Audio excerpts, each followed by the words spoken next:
নমস্কার, আমি Shikha. Welcome to Shikha kitchen blog. আজকের রেসিপি ডিমের কারি।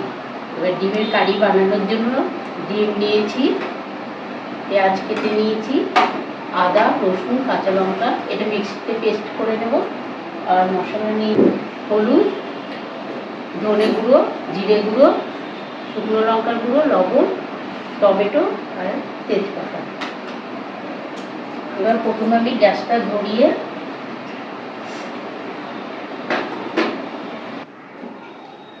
এবার পরিমাণ মতো জল দেবো ডিমটা সেদ্ধ হওয়ার জন্য।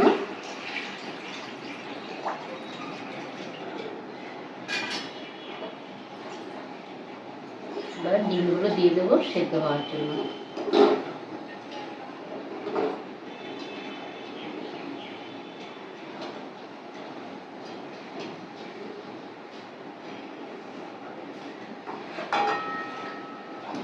ডিমটা সেদ্ধ হবে ততক্ষণ এই আদা, রসুন, কাঁচা লঙ্কাটা আমি পেস্ট করে নেব। ডিমটা সেদ্ধ হয়ে গেছে, এবার ডিমটা নামিয়ে নিচ্ছি, খোসাটা ছাড়িয়ে নেব।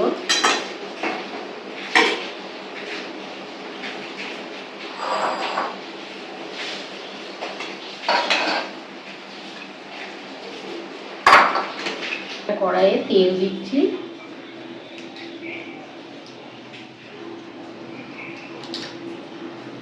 পরিমাণ মতো তেল দিলাম।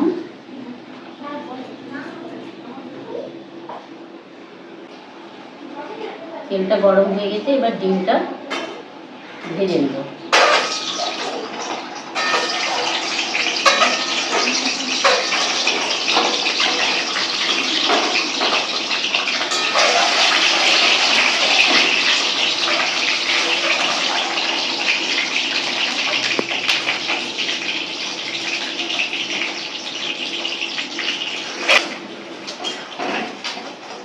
ডিমটা ভাজা হয়ে গেছে, এবার ডিমটা আমি তুলে দিচ্ছি।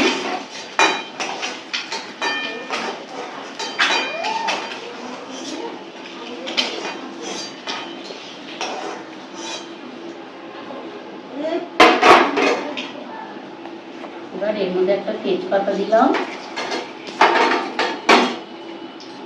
আর প্রথমে পেঁয়াজটা দিয়ে ভেজে নিলাম।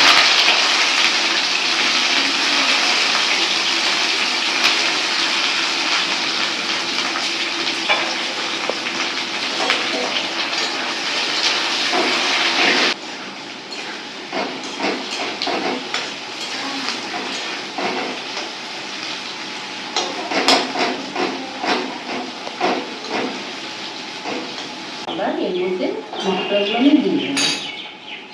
আদা, রসুন, কাঁচা লঙ্কা পেস্ট করা আছে, দিয়ে দিলাম।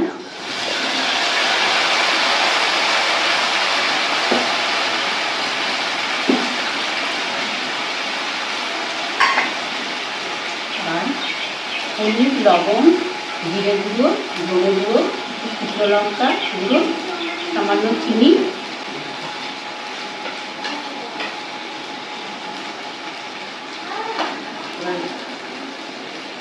এর মধ্যে একটু অল্প জল দেবো মশলাটা কষে দেওয়ার জন্য।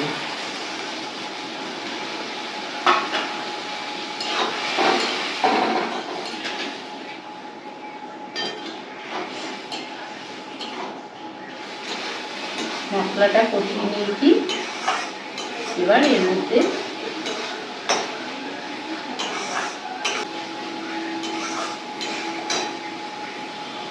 মশলা কষা হয়েছে, এবার এর মধ্যে অল্প পরিমাণে জল দিচ্ছি।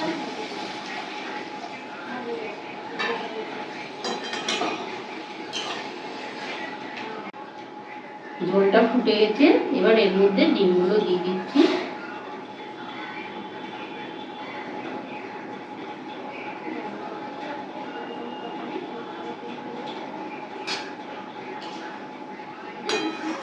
এটা কিছুক্ষণ একটু ফুটিয়ে নেব।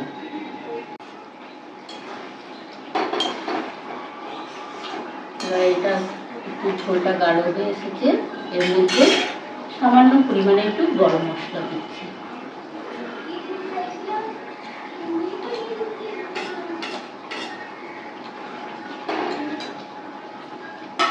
এটা একটু ফুটিয়ে নেব।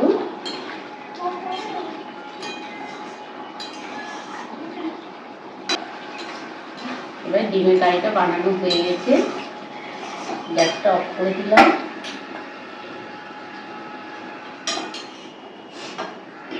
এবার এটা আমি একটা পাত্রে ঢেলে নিচ্ছি।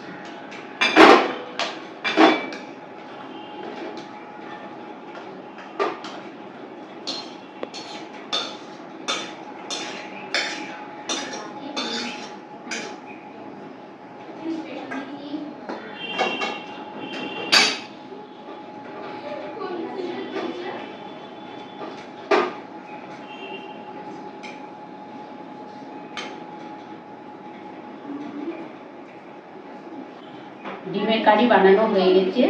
এইরকম আরও নতুন নতুন রেসিপি পেতে আপনারা শিখা কিচেন ব্লগ চ্যানেলটিকে সাবস্ক্রাইব করুন, লাইক করুন, শেয়ার করুন আর কমেন্ট করুন। পাশে থাকা বেল আইকনটিকে ক্লিক করুন।